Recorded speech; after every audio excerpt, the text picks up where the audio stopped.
This episode of the Council of the First Ones was recorded on March 6th, 2022.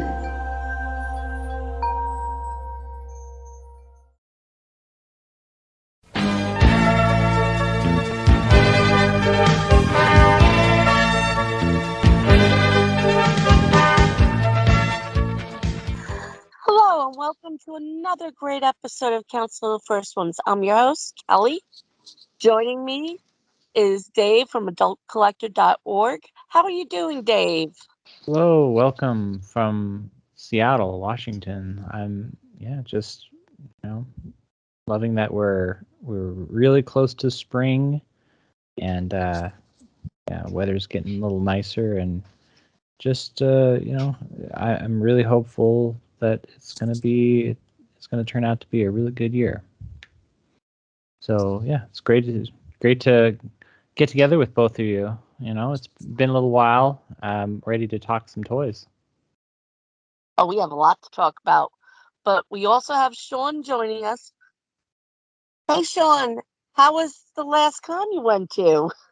It was actually really cool. Went out to ZoloCon yesterday, and first con of the year for me since Legion's Con in November, which was really nice. So always good to get out there and see all the stuff that is really cool and I want to have on my shelves. And I know if I bring it all home, my wife will definitely not let me go back home anymore. So it's always nice to see the things. But yeah, I brought home a couple of things, but nothing too crazy. So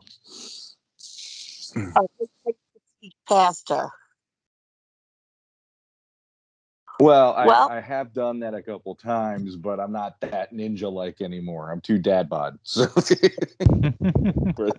can't sneak it like I used to. So yeah. Nice. Didn't you bring the kids and you had to get it for them? Oh yeah, that's the other thing. In the last couple of weeks, in the last couple of weeks, I've actually been investing in a lot of the CGI He-Man toys from Netflix. Mm-hmm. And my son is eating those things up. He is absolutely in love with that line. Nice. So we're downstairs. He's got Battle Cat, He-Man, and we're just going crazy down here. So they usually have to fight Stay Puft Marshmallow Man because that's his favorite bad guy no matter what. But we have it where Skeletor is controlling Stay Puft Marshmallow Man, attacking Eternia, and it turns all kinds of crazy. And you know what? It's fun. So that's what it's all about. It's exactly. Yep. Yeah. Well, I was just gonna say I was at Target the other day and I saw those the newest figures, the vehicles and such, and I had them in my hand and I thought, these are really cool toys. They're fun. I get as a collector, there are going to be people who are going to turn their nose up at those because they are legit like 5.5 figure, or five POA figures basically. But the thing that I absolutely love about the line is here is a time where you have a TV show and the toy line coinciding, and they look identical for once.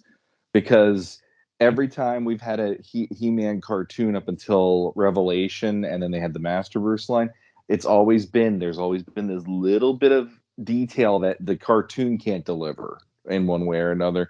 And now all of a sudden we have both meshing up. And when I gave that to my son, he took that He-Man and his eyes lit up. And then when he saw Battle Cat, it was like Christmas morning. We gave him. I took him to get his second vaccine shot the other day, and after that, because he was so brave, I'm like, you need He-Man and you need Battle Cat. And when he saw those when he got home, it was nuts. The rest of the day, it was He-Man and Battle Cat, everything. I'm like, this is great. So that is wonderful. Yeah. Awesome. Yeah, they're fun. They are legitimately fun. It's like you're holding fun in your hand when you have these figures. So, and it reminds me of 2000X figures, like you said, how they can so closely emulate what the characters look like in the cartoon. Exactly. And the one thing I said that to a few people. I'm like, it feels like vintage mashup with 2000X and the way they feel when I hold them and when I play with my son with them. But the one thing that I love that they didn't do in this line is do any of that, like the plungers on the back and things to make a special move. They all just have the power punch move. So it's not like you have these like pieces of plastic sticking out that you have to push to make their arms fly up or something. You do all that you want, but you have that power punch option. And that made me so happy just from the fact 2000X made me like, why are you doing this? These sculpts are beautiful. And then there's a plunger out of Skeletor's back or whatever. It drove me crazy. I'm like, Right. I would have rather had the sculpts being perfect than worry about an articulate, even though I know that Mattel was focusing that for kids. But this line, it works, and they didn't even do it this time. I'm like, see, it could work. See, that's how I wanted it to be originally. So I'm really happy they did it this time around.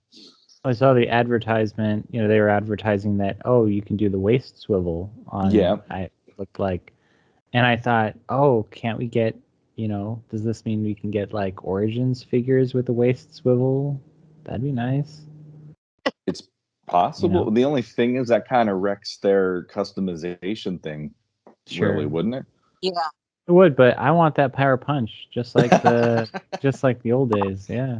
I don't blame you, because that's a huge part of what makes it feel like you're a child again playing with those figures. I mean, that's why me playing with the new ones, I'm just having a blast. And my son figured it out, and he thought it was fun too. He had He-Man punch out Skeletor the first like 30 seconds he had him in his hands. So wow, yeah. Nice.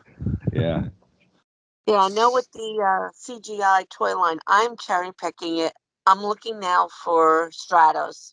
I need the Falcon / Vision MCU joining my MOTU.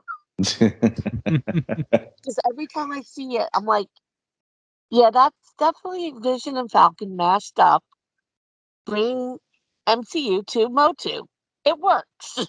There you go. Yeah. It actually does, and I like it, at least in this version, because of how they're doing it. There isn't that, is he a bird? Is he a monkey? What's the deal? I like in this one, it's just, no, he's just a dude with wings. Okay, that's all we need to know. Like you said, Falcon. It's legit Falcon in this case, yeah.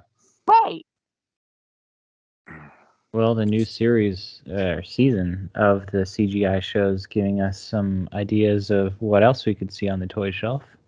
Well, we already know that we're getting Manny faces, and the head is supposed to rotate just like it does in the show. It's not going to be like what we grew up with for our Manny faces. Such a fun design, and he looks, he kind of feels more like an actor than the original Manny faces does. The one thing that I really appreciated to accent that out of his character, when I was watching season 2, I noticed that he has like a cape, but then when you see the pieces that attach the cape to his armor, one is comedy and one is tragedy. Oh, and really? that was there was this one close-up shot they did, and I saw it, and I'm like, that is so freaking cool that they put that little detail in there, because man, did they play that up in his character in the second season. But that little bit was enough for me to go like, I just think that's awesome. It's just this little tiny detail, but it's like if you saw him, that would automatically make you, he's an actor, I think, if you don't know anything about the character. It just that little bit gives you enough of who he is. Mm-hmm. Yeah, real smart. And then, we can see a Mosquito figure. Mosquita, actually, I think, or something like that, yeah. Yeah, so her name got longer. That's all I can tell you. I don't remember how it said, but it got longer. Yeah, that's going to be an interesting one for them to bring out as a toy. And we also got to see Webster and Gary the Dragonfly. The update on Webster was cool. Gary the Dragonfly was very much a miss for me. I'm going to admit that one right now.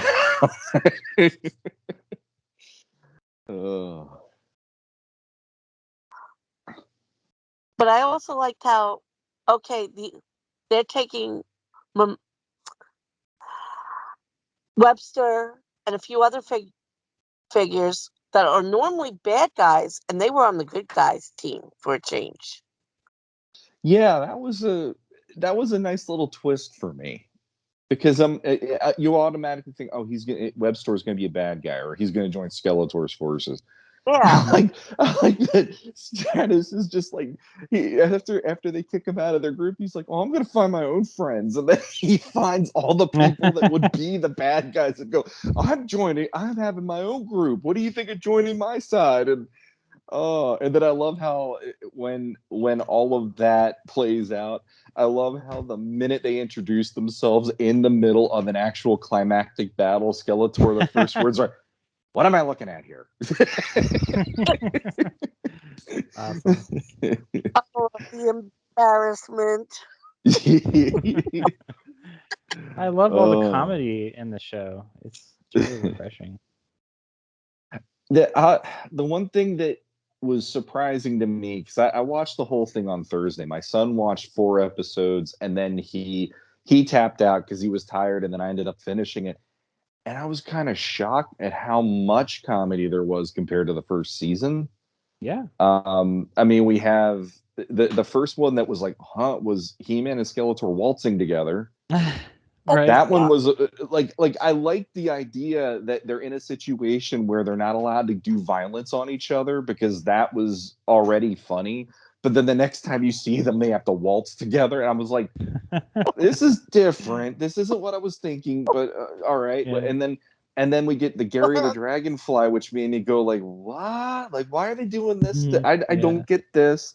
And he, like I said, he definitely landed weird for me, because in all honesty, the thing that I kept thinking was, why didn't they go to something like Spite or something where it was an already existing thing that they could have brought in as a nod to people like us who are watching the show and, oh, it's this or what? And instead it's just Gary the Dragonfly. I'm like, okay. Yeah. And the episode right after that being Skeletor's birthday, which that grew on me though. I got to admit that one actually grew on me after watching it a couple times with my kids. That was but fun. I was laughing and going, I shouldn't be laughing this hard, because I feel like the story was more serious and they'd had things they were trying to accomplish. But here's these 3 episodes in a row where I'm like, why am I laughing so much at this show? Such a good episode. That's probably my favorite. The thing that got me about it the most was the fact that last season, when Skeletor saw Battle Cat, the only thing he could say was, "I want a Battle Cat for my birthday." And I thought, it's a one-off moment. That's great. That's a great line. All that stuff. And then when we get to this season, he's mad he still hasn't gotten a Battle Cat. I'm like, oh my god, they're actually playing this up. It's not just a one and done.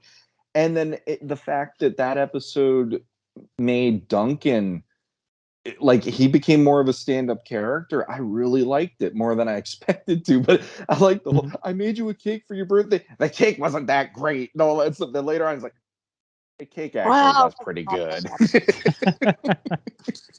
and they did the constellations, and he's like pointing out the one where the 2 of them are buddies, and then the next one Skeletor points out is him like punching out Duncan and laughing at it. And all. Yeah. Oh my gosh. So much fun. And I like the nods too. I noticed at the very start of the season, Trapjaw, he noticed he was hungry, and so he used his what do you call it, the grappling hook, and he shot it out to grab some barbecue from the barbecue vendor to eat it. Yeah, I thought, I see what you did there. Yep, exactly.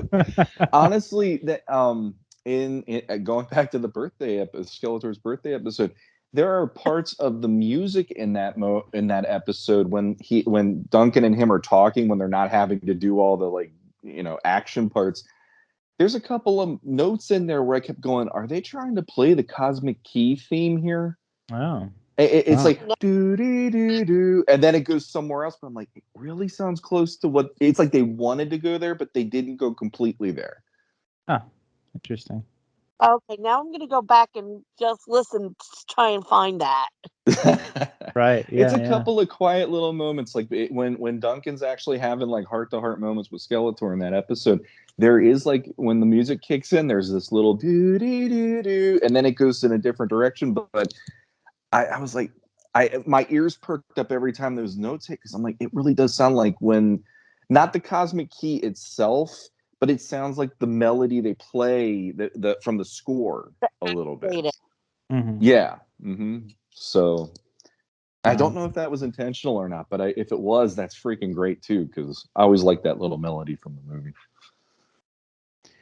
No, I Alright. like the birthday gift that Tapjaw did make, where we actually got the Panther motorcycle. Yeah, I how didn't cool think was Yeah. Is coming it in Panther or Pain Thor? I thought he Pa- said it was like Pain Thor. he said it was because Pain Thor, yeah. Oh. I know when they introduced the motorcycle in the last, I think it was the last wave or the wave before, I didn't think they would actually put the motorcycle in. So now I'm wondering Mhm. if the He-Man motorcycle is going to make an appearance in season 3. It's possible. I mean, I was like you. I was shocked when it happened, but it made me. I already wanted that anyway because I got the Ground Ripper and that He-Man, and now I'm like, I really want that motorcycle, and now I want it even worse than I already did because that's just awesome that it is on the show. Yes, They have Tapjaw's to answer get all the to the toys all in battle. there. What's that? It was Trapjaw's answer to Battle Cat. Exactly. Right. Yeah. And Orko is always enjoyable. Oh, the Orkening. That that had me because I love that it happens, and then on top of that, then when Duncan finds out that it happened, he's like, I missed the Orkening. You know, he was so upset knowing he missed out on seeing Orko take control over all the RK units out there and stuff. But yeah, that Nice. was a fun little moment, and the fact that it actually referred to itself in the moment as the Orkening is upon us. It's like, oh my god, that was awesome. Oh And my they gosh. anything they wanted to be, including disappointment. Yeah, that's right. Oh man. The other thing too, though, is I was actually, by the time this season ended, I was literally like, I was yelling four-letter words because I couldn't believe what was going on, and it wasn't because I hated what was happening. I was amazed at what was happening because Yeah, one of the best things that they did was they referenced something from 2000X that I absolutely love in the mythology, which is the Ramstone, and the fact Oh, that they connected that now to Ram Mam. And that had me going like, all right, already you made me happy because I love that knocked the living power Grayskull out of Adam on the episode when he had to fight Skeletor. Now all of a sudden they're saying this is part of what she's about, and then on top of that, the fact now that Skeletor's ghost is inhabiting her and telling her what to do and turning her into, and I love this, Rampage. I just sat yeah. there with my jaw on the floor and going, oh my God, the whole time. nice. So, I can't wait to see how they're going to continue that storyline next season. Yeah. That and the Well, coming of the men. yeah. that's going to be. I'm really looking forward to seeing the character designs for the Snake Men. Yeah, I wonder what King Hiss will look like since they have brought him up a few times now. Yeah. And I wonder if they're going to bring in the other Snake Men or if they're going to just have King Hiss with like just the snakes looking the way that they looked at the end of the season, and doing it maybe a little differently than the previous versions. But who knows? The one thing that shocked me that I if I was somebody that wasn't a fan of, like I'm not a fan of spoilers, but spoilers typically don't bother me that much because if I'm gonna watch something, I'm gonna watch it no matter what. Mhm. I was surprised how much the trailer showed from the final episode, literally the last 10 minutes. And I'm like, oh, so like, because we have that part with Orko is someone down there? And that's when the snake hands start coming up, and then you see the tiger tribe all banding together and roaring when they see the stuff starting to happen in the jungle. Even at the end of it, what was the other thing? Damn it, I had it in my head. But there's multiple things from the final episode in the last few minutes where if you're watching it, you're like, well, that just happened right here. Like they did it all the way in the preview, and yeah, I was really surprised by that because there was other things they could have drew to do the preview that wouldn't have given away the last episode quite as much. But yeah, I guess maybe they figured, well, this season features the Snake Men basically, so we have to put some mention in there, some snippet from the season. I don't know. And I can agree with that, but what's really funny is they really aren't in it. That's the thing that got me is they right. really show up in a cameo. Yeah. So maybe that's their version of Professor X in the multiverse of madness. It's going to probably. be just a cameo. Yeah, I mean, I'm not, like I said, I'm not complaining about it, but for people who do have issues about spoilers, I'm actually really surprised that happened because you really did get to see almost like the last 10 minutes of the final episode for the most part. And I was like, oh, okay. But it does amp up the stakes for how we're going to start season 3 out then. I am really surprised that they didn't, at least halfway through the season start, bring in the Snake Men and make a big deal out of it. So it's like, okay, so we have to wait for another season before we see Snake Men, and we don't have the Horde yet. It's interesting. Still, fun show. Of course, we've got Revelation teasing, oh, we're going to see the Horde if we ever get a second season. Yeah, there were posts about they were looking for animators at Powerhouse. So people are thinking, the possibility is still there that they'll do season 2. And that's cool if they do it. And I mean, they left it on enough of a cliffhanger. They should go there as far as I'm concerned. And I'm guessing they'll let people know if they're going to do more with even the CGI show after the next season is over, since it's got 8 more episodes left. Right. But I'm not going to lie. I'm actually hoping they say that they'll at least do another, like do another like 16 episodes or do like 2 more seasons after this or something. Because Dave, you're keeping the brand alive, keeping us coming back. Yeah. Yeah, and I think they're doing a pretty good job of it with this CGI series. All of the toys are doing remarkably well. We had the recent investor meeting or investor presentation by Mattel that said that yes, all the toys are doing wonderfully, and the Masterverse toys won an award for action figure of the year. Yep, the action figure of the year by the Toy Association, or the Tonys. And yes, it is Tony.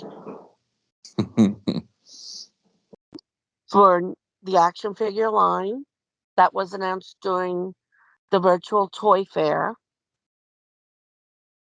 So, and we're starting to see more of the multiverse figures, the new Eternian figures, which look a lot like the prototypes, are starting to hit stores.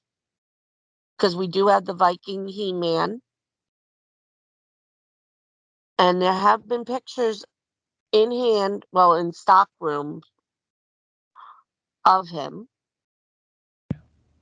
The other thing with Toy Fair is it's not going to be in February anymore. They are canceling Toy Fair Dallas and moving New York Toy Fair to the middle of September, about 2 to 3 weeks before New York Comic Con. So this is going to be a big change with how we're getting our news, about upcoming new releases. Yeah, And what I'm actually hoping for, since Hasbro and Mattel are already there in September, maybe they're going to stay for New York Comic Con, because neither company has been at New York Comic Con in a good 8 years. wow. Yeah. So, I mean, it's actually in the same location. And I'm sure they can work out some kind of deal with the Javits Center about storage. It'll Don't be know. interesting to see. I mean, the COVID did a job on how we got our information for the last 2.5 years. Yeah. Yeah, it almost feels to me like the toy companies almost just do their own thing now, and they don't worry about that as much because that took such a hit.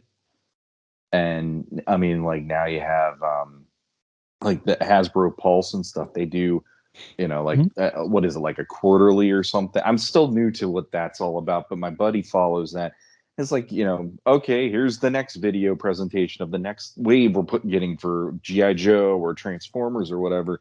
And it's like Right. they almost are doing that more readily than even worrying about conventions at this point. Yeah. And to be honest, I mean, I'm not saying don't do the toy convention or whatever, but I almost feel like that's probably the way that most toy companies want to go because it saves them time in going to the thing, packing everything up or whatever. But there is something to going out and seeing the new stuff right there at the same time. So hopefully they don't.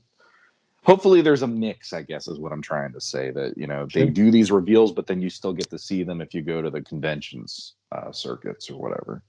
Right. Well, yeah. And Mattel really hasn't done anything like that. I mean, we've gotten a few flyers or emails about things going on Mattel Collector, Mm-hmm. but that's about it. I know Hasbro really has pushed it. They even have their own convention, HasCon, Mm-hmm. and that's normally in September. And they were doing it, I believe it's every other year, right at their headquarters where people can go. And they had it a live stream. And that's That's how Hasbro Pulse got started, was through those live streams.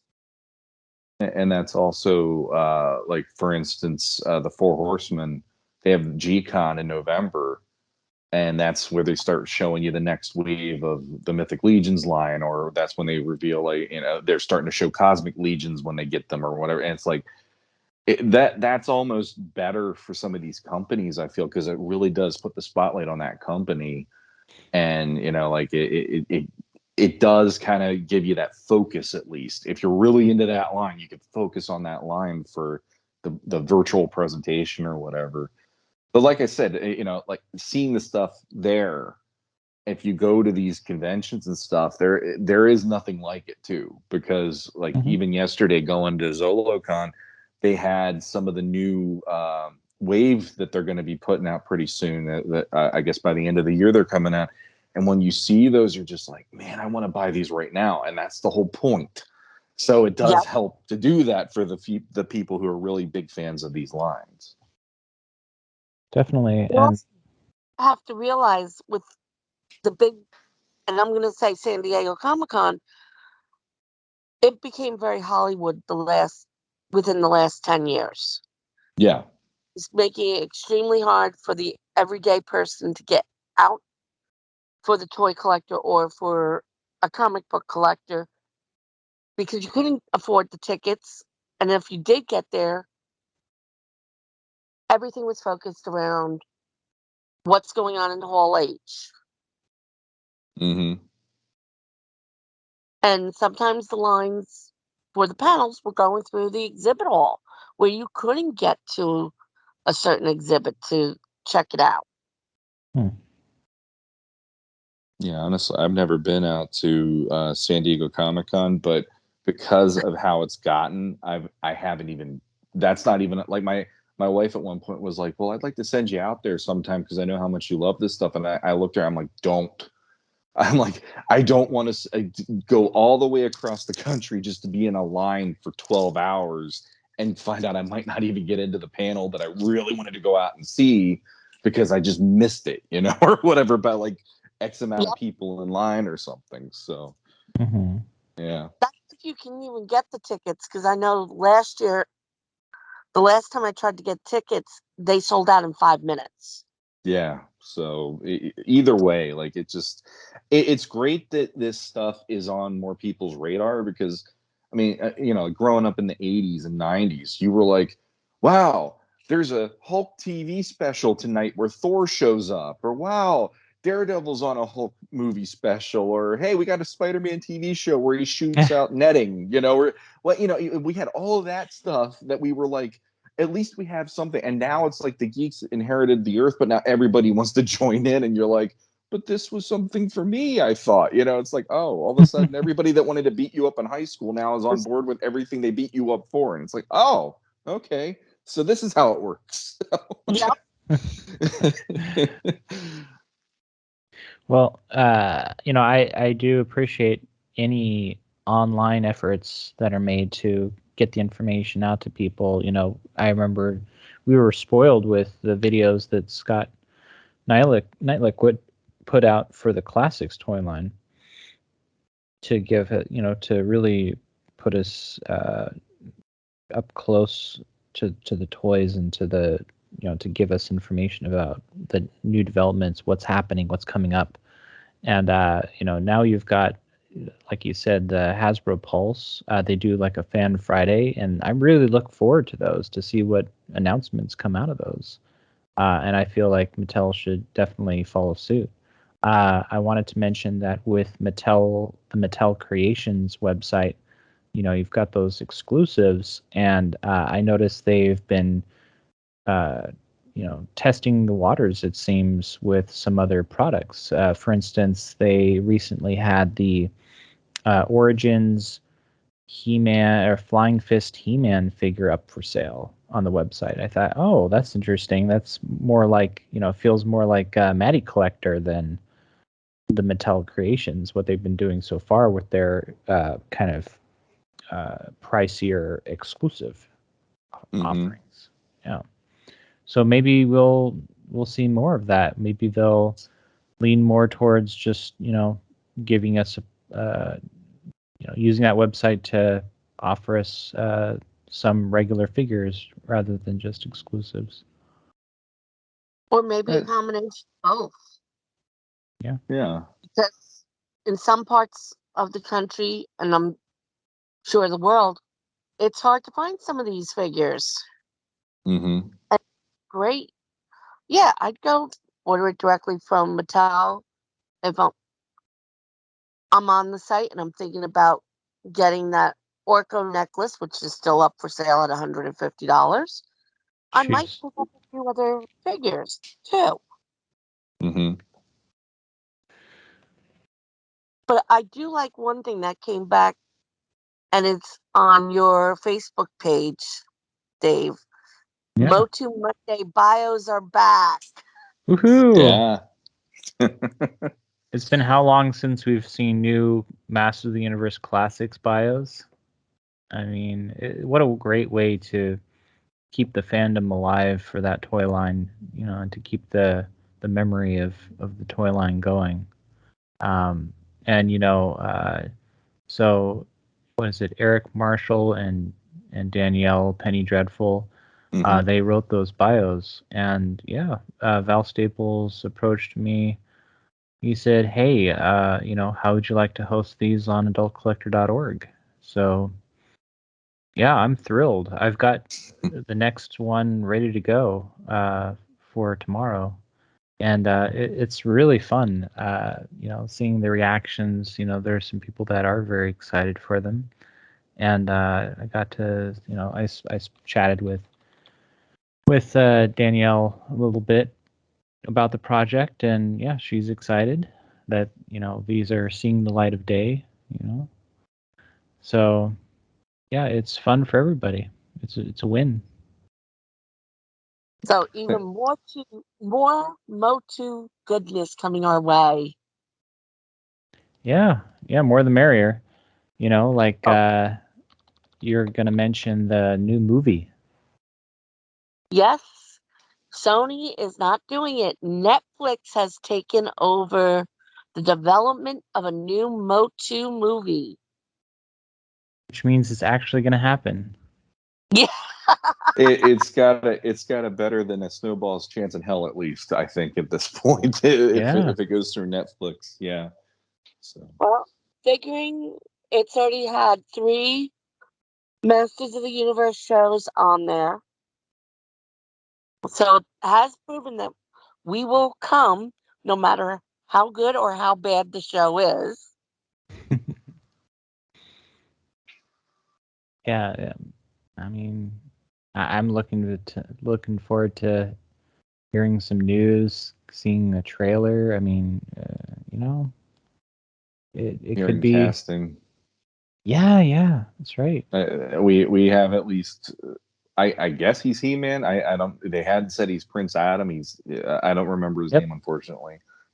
Yeah. Can't remember his name either. I'm trying to use Facebook's new awful layout on. Have you seen that, by the way?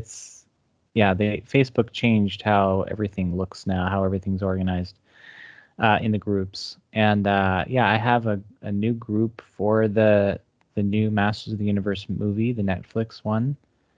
I'm just trying to find it in this mess. Oh, here it is. Kyle Allen. That's his name. Oh, there you go. Yep. And he apparently he was in the new West Side Story.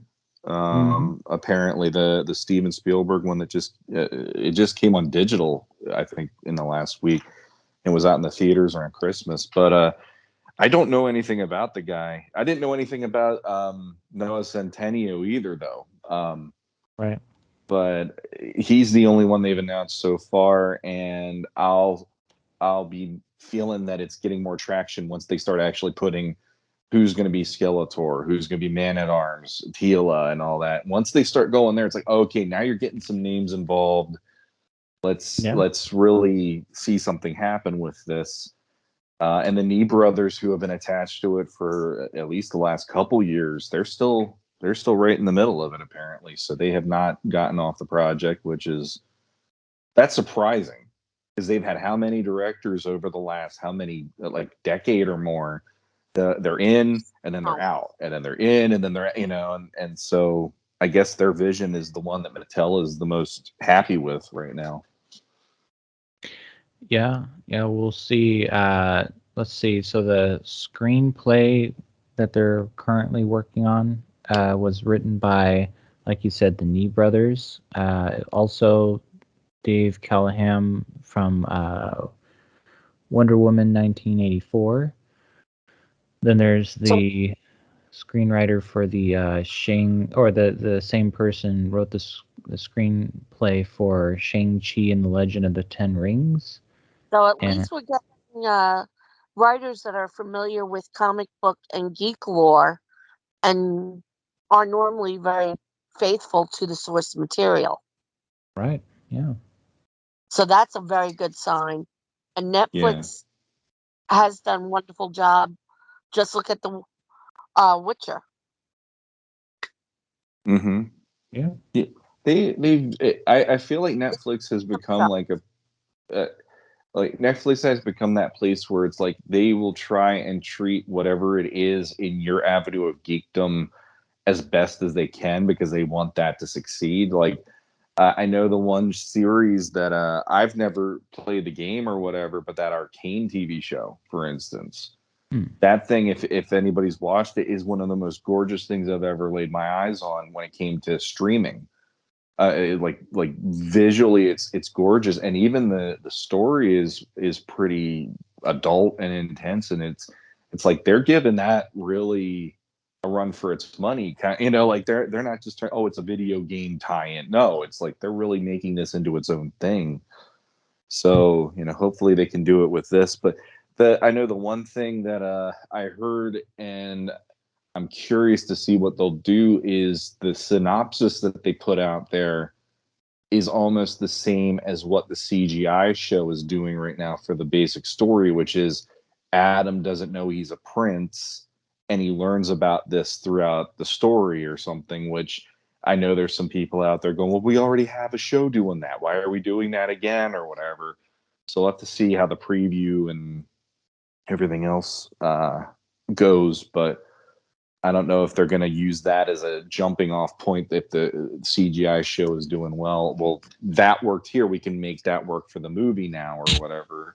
Right. But I'm sure there's tons of fans out there who would want to just see it. No, he's Prince Adam, like he's Adam, Prince of Eternia, and all that stuff. They just want that version again. So, yeah. Yeah, the synopsis, it says, when an orphan, so he's an orphan, There, named Adam discovers he's a prince destined to be savior of a faraway land. Far away as in he's living on Earth, or far away as in, I don't know, is he on Eternia? He must quickly learn of his powers and the importance of saving his true home from an evil force. I'm trying my best not to think faraway land means Earth. I'm thinking it's like the Tiger Tribe deal where he's in the jungles or he's in he's off somewhere in the wilderness where he has no idea what the deal is, and it's like it's going to take him how many days to get to Eternos or so. I'll go with that. If they go Earth again, I'm just going to put my head in my hands and go, we're never going to get a good live action version. I'm done. It's like I'm okay with the original, but I came to terms with that when I was like 8. I don't need it at 43. I just don't. I don't need to keep having this. Well, it was all right for what it did, Like I want it to be the way that I've always hoped it would be, at least. Yeah. Anything's possible. We'll see what they come up with, but and who knows? It could have been whoever put the press release grabbed the wrong file too, since it could be CGI is, it is word for word. It is, but then the other part of me is like there's so many stories right now where the accessibility and the way for the audience to get into it typically is you have to take that journey with the main character. That's Shang-Chi. Like when you watch that movie, you basically he's distanced himself so far from the life that he knew, and you as the audience are going with him and his friend on that journey, and you're figuring this out as they go. And it's like I always kind of figured they would do that, but I didn't really figure it would be quite the same way as taking Adam completely out of Eternos and doing this version of it where everybody's probably expecting from the get-go he's just been Prince Adam. He's having a lazy day fishing by a stream with Cringer, and all of a sudden, oh, Adam, we need help by the power of Grayskull, and it's like I know there's a ton of people that want that, where it's like it just starts where we remember Filmation, but at the same time, with 2000X, where he's summoned to Castle Grayskull and is given the sword for the first time.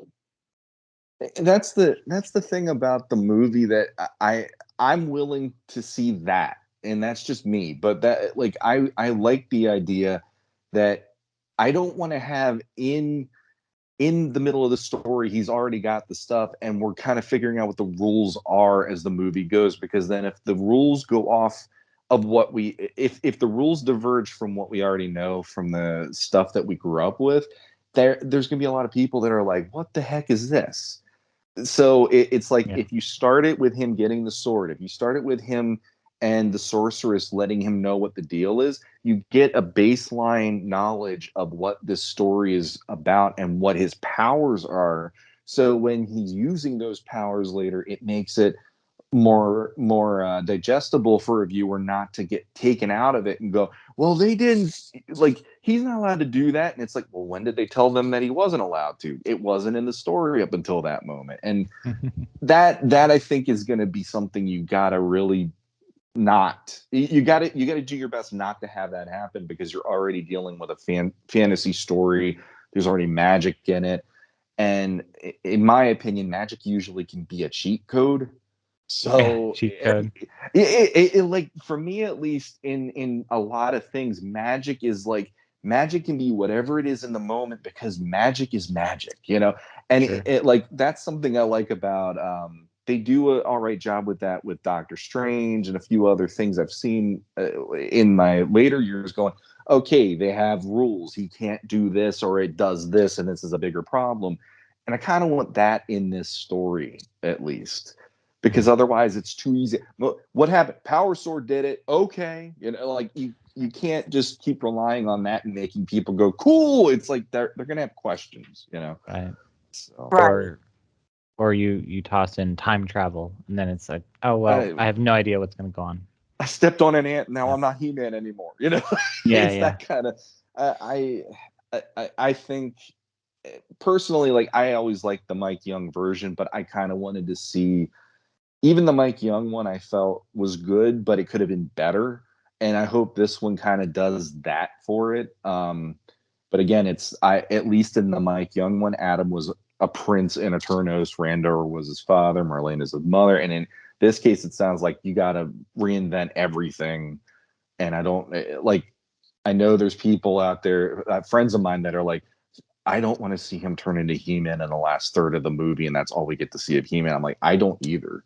I kind of hope it does that, but it does it concisely enough that at least by the halfway point, we're getting He-Man battles from there on out, Yeah. So Well, it's going to be a high budget live action movie, so I'm sure there's going to be, plenty of clownfish people to give us round the clock criticism about it before we actually get to see it.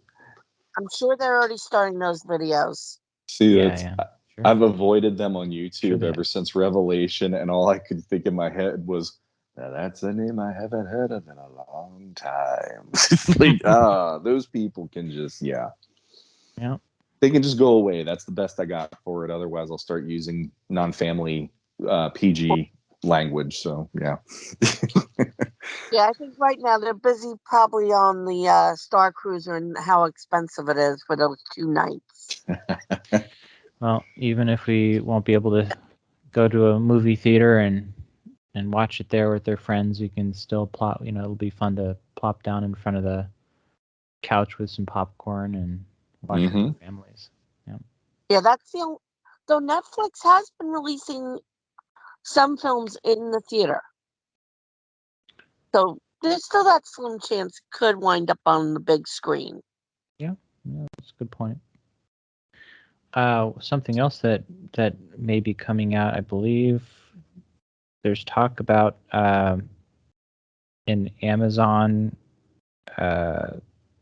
Princess of Power. Princess of Power live action show. Yeah, I heard about it, but all I've heard was just bits and pieces. Yeah. So I'm waiting to get more information before really diving into it. Mm-hmm.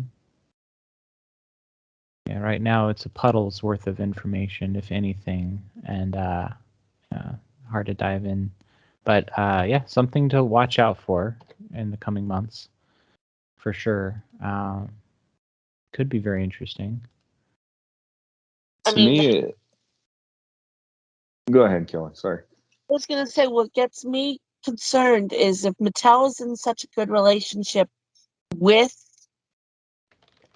Netflix, why would they have one of their properties, which I know is shared with Universal already, going over to Amazon?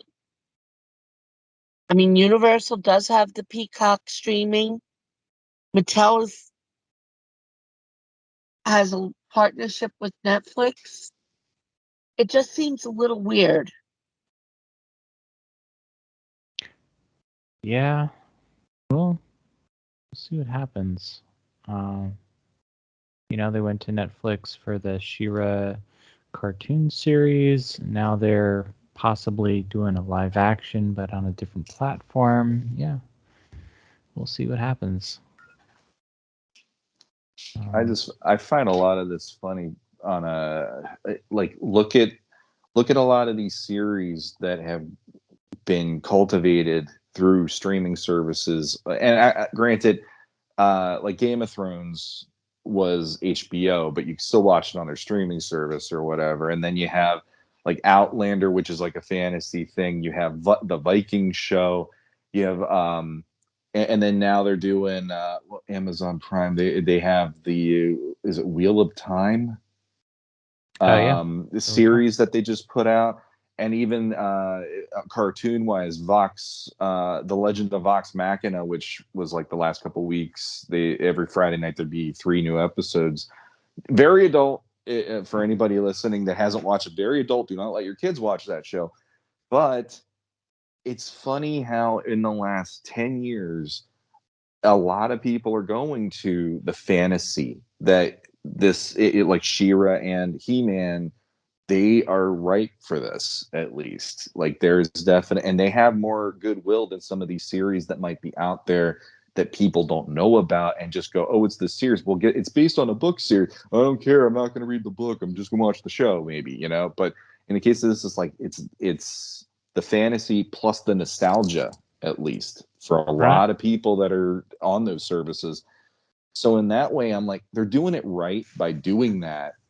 But yeah, it is like when I saw it was Amazon, I was scratching my head too, going like, well, that's kind of weird. You'd think it would be on Netflix along with all the other stuff they're doing.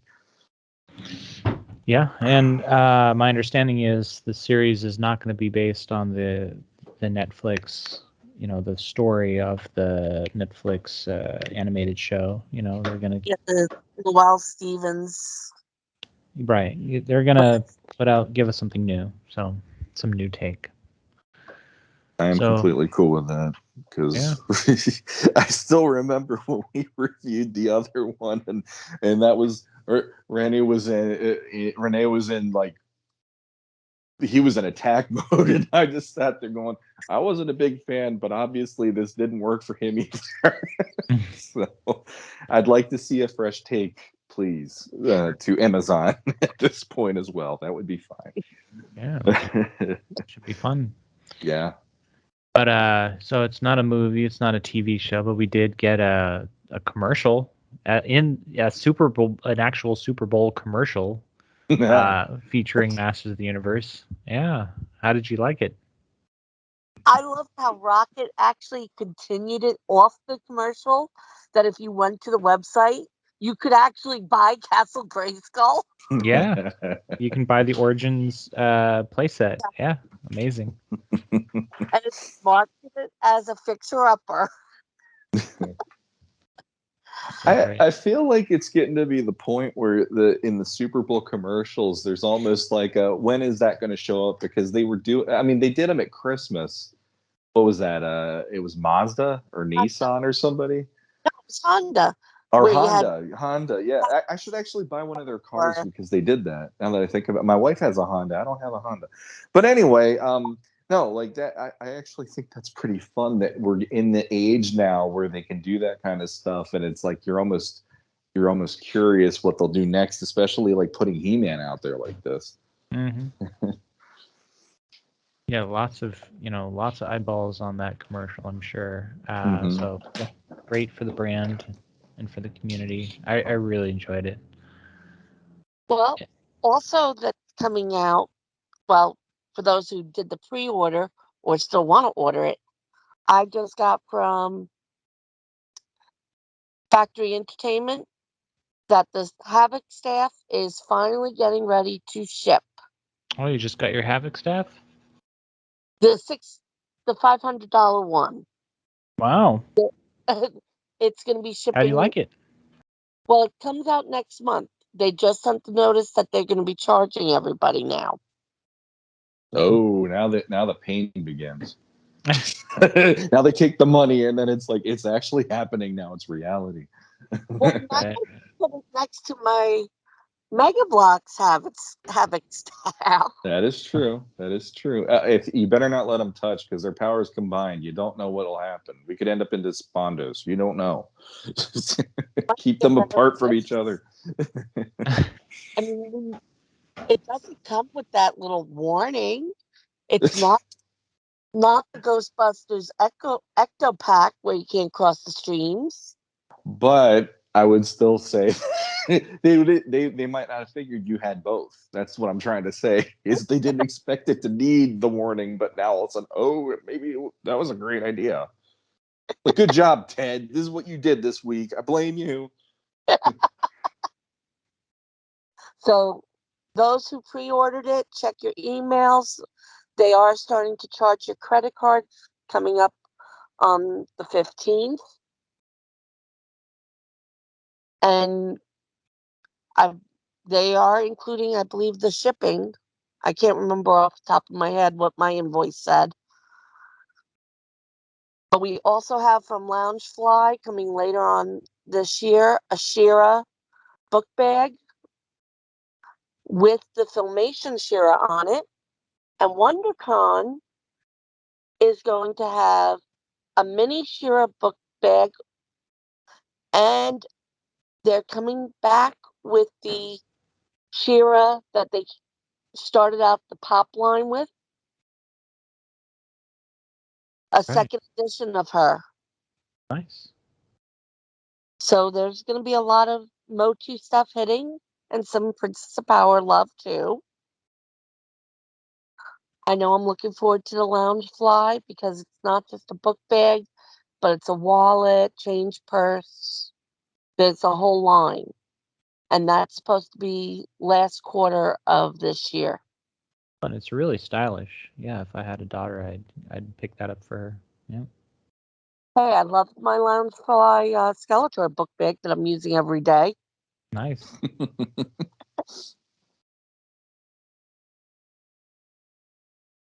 So there are things to look forward to. And for those who missed the old Toyfair magazine, not sure if this is an online only magazine or a print magazine, but a new magazine called Toy Collector is coming out. And Pixel Dan will be a feature writer on it. That is so cool. Congratulations to Dan. So they made the announcement about 2 weeks ago. There is a Facebook page where they're starting to put up more and more information besides their own website page. And I also have to give a congratulations out to Pixel Dan. He just reached 300,000 subscribers to his channel. Right. Yeah, amazing. Wow. His YouTube channel. Mm-hmm. Yep. 15 years of doing it. Yeah. What an amazing accomplishment, Dan. Quite a milestone, yeah. Congratulations. Yeah. I miss Toy Fair magazine. I'm not gonna lie, but the one thing that made me miss it the most was the Twisted Toy Fair usually where they were using the Mego characters and all that. And I'm Yep. not gonna lie, this new one kind of like, can they at least please do something similar to that, because that was always worth a laugh and worth a look every single issue. I don't need them to take it completely and rip them off, but it would be kind of fun to have like something along those lines. But I don't know, maybe Robot Chicken already filled that void back in the day, because that was shortly after that anyway. But Well, Robot Chicken's still going. I'm going through the new season to see what MOTU ones they're having. yeah, and if it wasn't for that, we wouldn't have the Molar and Skeletor 2-pack. So there you go. Yeah. Yep. And all those Ant Flow jokes and the Skeletor gym. Yeah. And don't forget about baby Skeletor. Yeah, that's oh boy.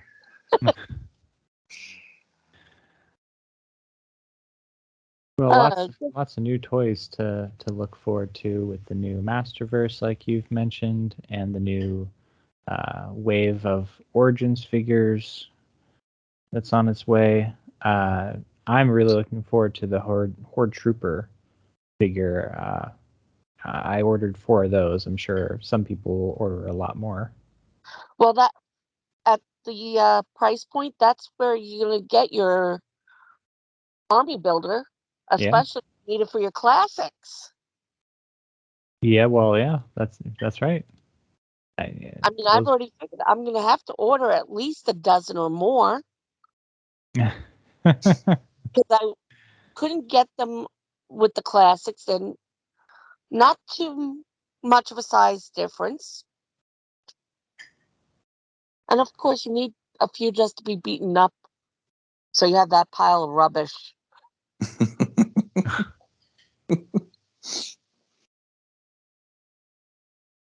Yeah, those would be some fun toys. And they got the Sunman figures, and they're going to be making more of those. Yeah, there's already a lot of speculation about what they're going to be coming up with next. And I'm really hopeful that this year will. What's that? We're getting another Castle Grayskull. Yeah, that's right. Oh, for the CGI line, yeah. The CGI line is going to put out the Castle Grayskull, and that, yeah. I showed that to my kids, and both of them automatically were like, "Daddy," I'm like, "I know, I'm going to work on it. Don't worry about it." Nice. It looks really, really good. It's got some sounds. It's gonna be able to make lots of different sounds, and it lights up. It's got some action features. Yeah. There is something that I know friends of mine were thinking. It would be kind of cool if they made that predominantly like, here's this, but then they have different pieces you can add to it that they'll put out later on. Because I know they tried to do that with the 2000X one and it didn't go over. But for this one, it'd be kind of cool that it's such an open playset that you could have, here's this piece that you can click into here, almost like they were doing that with some of the Origins Grayskull, where there were parts you could click into the bottom and create more of like a playset feel, if I remember right. And now that they did that, I'm kind of hoping they do that with this, where maybe here's like the library area, here's the power chamber or whatever. I don't know if that's the plan, but what was that? Sorry. Here's the area where the cake hit the wall. Yeah, exactly. Here's where the atomic oven is that Duncan talked about. Yeah, I mean, it would just be kind of fun if they had that thinking in mind, the way that they did that with Origins as well, doing it for this. But I know there were people that were complaining it's so sparse. But when you watch the show, it's like that's what it looks like on the outside. It's not really like they're changing. They're not reinventing the wheel. It looks like what you saw on the show. Mm-hmm. Right. Yeah, it looks very different from the Castle Grayskull we've known in the past, and yeah, like you said, it matches what's in the show. That's what you get. And you know what? I like it. Mm-hmm. I do as well, and I like it. It's like when they showed, honestly, on the CGI show, when they show what Grayskull looks like, I was like, I like that because it's something that it's not like Filmation's in my mind every time I watch this. They're putting their own stamp on it. And honestly, I really hope they do a Snake Mountain set too, because Snake Mountain on that show looks terrifying.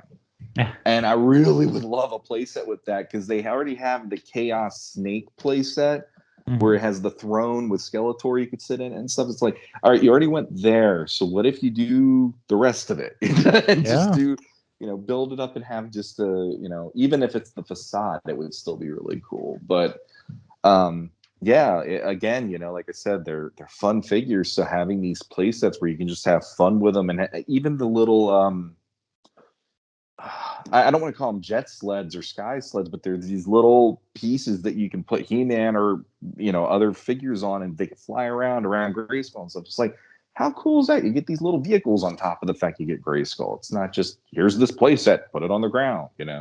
Yeah, it's a really fun idea with that play set to say, oh, you can take these pieces apart and they're vehicles, and yeah. Mm-hmm.